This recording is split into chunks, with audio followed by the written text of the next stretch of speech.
Hello everyone, I am Divya and today I will be reviewing Insight's newly launched liquid concealer. So without further ado, let's begin.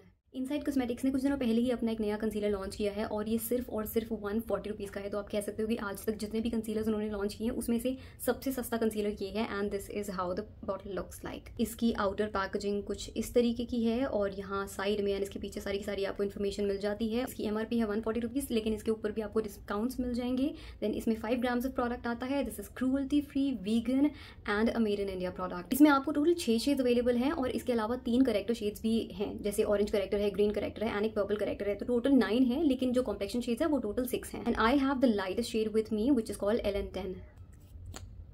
और इस तरीके का इसका कुछ applicator है, एक थिक फैट एप्लीकेटर है और बहुत ही इंटरेस्टिंग शेप है, थोड़ा डिफरेंट सा एप्लीकेटर है। मेरे पास हुडा ब्यूटी का एक कंसीलर है जो सबसे रीसेंट लॉन्चेस में से है, तो बिल्कुल वैसे ही एप्लीकेटर है इसका। So I am happy that they have tried something new. तो अगर आप ध्यान से देखोगे तो ये ना एक काइंड ऑफ एक हील की शेप में है, कि जैसे ऐसे हील होती है ना, ऐसे करके थोड़ी सी नीचे को ट्विस्टेड होती है, ऐसे बेंड होती है, ऐसा कर्व होता है उसमें, तो वैसा ही कर्व इसमें है। And let me swatch the shade right here. This is the shade LN10। This has neutral undertones in it. ये सबसे लाइट शेड है उनकी पूरी की पूरी रेंज में से, लेकिन फिर भी ये मेरे लिए एक हाईलाइटिंग शेड की तरह काम नहीं करता है। ये मेरी स्किन टोन से ही काफी मैच कर जाता है एंड दैट इज बिकॉज ये ऑक्सीडाइज होता है। मैं यहाँ क्लिप्स इंसर्ट कर दूंगी एंड फिर आप देख सकते हो कि कितना ऑक्सीडाइज होता है। जब मैं इसको ऐसे देखती हूँ या फिर इनिशियली लगाती हूँ तो ऐसा लगता है कि ये मेरी स्किन टोन से लाइट और हाईलाइटिंग का काम करेगा, लेकिन ब्लेंड करते करते ही वो ऑक्सीडाइज होने लग जाता है एंड फिर तो बिल्कुल ही मेरी स्किन टोन से मैच हो जाता है एंड फिर पता ही नहीं लगता है कि मैंने अलग से कंसीलर लगाया हुआ है। तो अगर आप मेरी स्किन टोन के हो या फिर मुझसे भी ज्यादा फेयर हो तो आपको अपने लिए कोई हाईलाइटिंग शेड नहीं मिलेगा इस रेंज में से। This will be a skin tone match for you. अब बात कर लेते हैं फॉर्मूला की। तो अभी आप देख सकते हो मैंने अपने फेस पे जी वाला कंसीलर लगाया हुआ है। आई मीन अंडर आइज पे और आईलिड्स पे मैंने ये कंसीलर लगाया है और इसको मैंने सेट नहीं किया है क्योंकि मुझे अपने कंसीलर्स सेट करना पसंद नहीं है। I like to leave them as it is. और मैंने अपनी आईलिड्स पे लगाया है, अंडर आइज पे लगाया है और आप फिनिश वगैरह देख सकते हो। आप देख सकते हो कितना क्रीज हुआ है और नहीं हुआ है।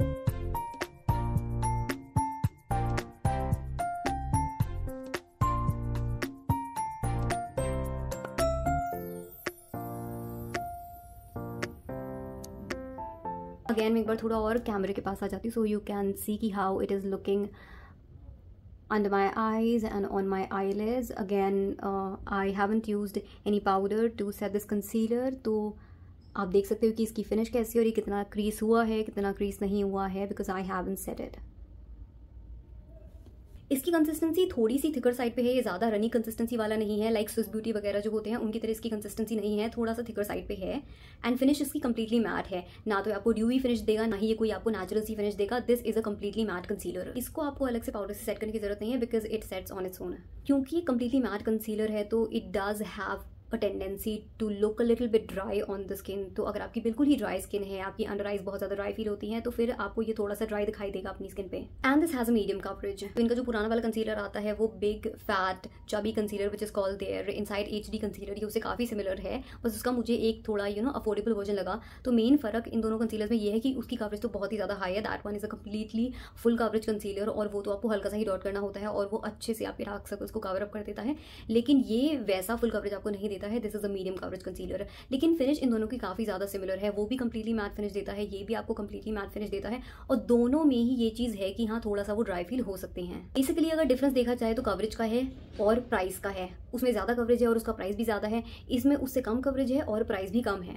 ये क्लेम करते हैं कि ये कंसीलर स्मज प्रूफ है, वाटर प्रूफ है, लॉन्ग लास्टिंग है, तो मैं काइंड ऑफ इनके क्लेम से अग्री करूंगी बिकॉज ये वाटर प्रूफ है और स्मज प्रूफ भी है। मैं क्लिप इंसर्ट कर दूंगी और उसमें आप देख सकते हो कि मैंने इसे स्मज करने की कोशिश की, लेकिन एक बार जब ये सेट हो गया था तो इसके बाद ये स्मज नहीं हो रहा था। बिकॉज ये स्मज प्रूफ है तो उसकी वजह से थोड़ा से ज़्यादा ऑब्वियसली लास्ट करेगा as compare to other concealers. जहाँ तक क्रीज प्रूफ की बात है तो मैं कहूँगी कि कोई भी कंसीलर 100% क्रीज प्रूफ नहीं होते हैं, बिकॉज यार क्रीजेस एक नेचुरल फिनोमिना है और आपकी क्रीज में कंसीलर सेट होगा ही होगा। It is completely normal. तो ऐसा नहीं हो सकता है कि आपकी क्रीज हमेशा ही सीमलेस दिखे, वहाँ पे कंसीलर बैठेगा ही बैठेगा, चाहे आप उसे सेट कर लो या कुछ भी कर लो। बट हाँ, वो कितना ज़्यादा क्रीज होता है वो कंसीलर टू कंसीलर डिपेंड करता है। तो हमारी आस्क यही होती है कि कम से कम क्रीसिंग हो। इस पॉइंट पे मैं इनकी क्लेम से एग्री करूंगी कि इसमें क्रीसिंग कम है। देखो ये जो नीचे आपकी क्रीसेस होती है ना, तो वहाँ पे तो सेटल डाउन होते ही है कंसीलर, लेकिन मुझे मेन फर्क कहाँ दिखाई देता है वो है आईलेट्स पे। जो क्रीज होने वाले कंसीलर होते हैं ना वो आपकी आईलेट पे एकदम से क्रीज कर जाएंगे। मुझे जब अराउंड 3 घंटे भी हो गए थे तो उसके बाद भी मेरी आईलेट्स पे ये क्रीज नहीं कर रहा था। तो हाँ, क्रीसिंग इसमें कम होती है। इन्होंने अपनी पैकेजिंग के पीछे भी ना यहाँ पे और ज्यादा इन्फॉर्मेशन मेंशन कर रखी है, जिससे आपको पता चल जाएगा कि कौन सा कंसीलर किस स्किन टोन के लिए बेटर रहेगा। एल का मतलब हो जाएगा लाइट, एम का मतलब मीडियम, डी का मतलब डीप, एंड सिमिलरली एन मतलब न्यूट्रल अंडरटोन, पी मतलब पीच या cool undertone, and Y means yellow और वार्म अंडरटोन है। अप टू अगर 15 नंबर हो आप, लाइक 10 हो 15 हो, तो वो फेयर स्किन टोन के लिए है। 15 से लेके 18 है light to medium skin tone के लिए, 18 टू 20 है मीडियम के लिए, 20 टू 25 है मीडियम टू डीप के लिए, एंड 30 एंड अबव है डीपर स्किन टोन के लिए। इन्होंने वैसे ये चीज़ तो अच्छी की है कि यहाँ पे डिटेल्स डिस्क्राइब कर दी है शेड्स के बारे में, लेकिन बेटर होगा कि अगर वो कहीं और पे भी अच्छे से वेबसाइट पे ये सारी इन्फॉर्मेशन को लिस्ट कर दी है। इन नटशेल आपको सब कुछ बताऊँ तो मैं कहूँगी कि this is a decent concealer. मैं इसको कोई मिराकुलस कंसीलर नहीं कहूँगी, मैं ये नहीं कहूँगी कि यार ये तो एकदम बेस्ट कंसीलर है इन the market, but considering the price कि ये सिर्फ 140 रुपीज़ का है और उससे कम में भी आपको मिल जाएगा ऑन डिस्काउंट्स, तो उसके हिसाब से काफ़ी अच्छा कंसीलर है। इस प्राइस में यूजुअली जो कंसीलर्स आते हैं ना वो आपको बहुत ही लाइट कवरेज देते हैं, एकदम ना के बराबर कवरेज देते हैं, लेकिन ये आपको एक मीडियम कवरेज दे रहा है। इसका एप्लीकेटर मुझे अच्छा लगा, एंड शेड रेंज भी मैं कहूँगी कि ठीक ठाक है as compare to other concealer that we have in the market. Finish मुझे लाइक ओके लगी, थोड़ा और ज़्यादा नेचुरल अगर इसकी फिनिश होती ना तो मुझे ज़्यादा अच्छी लगती।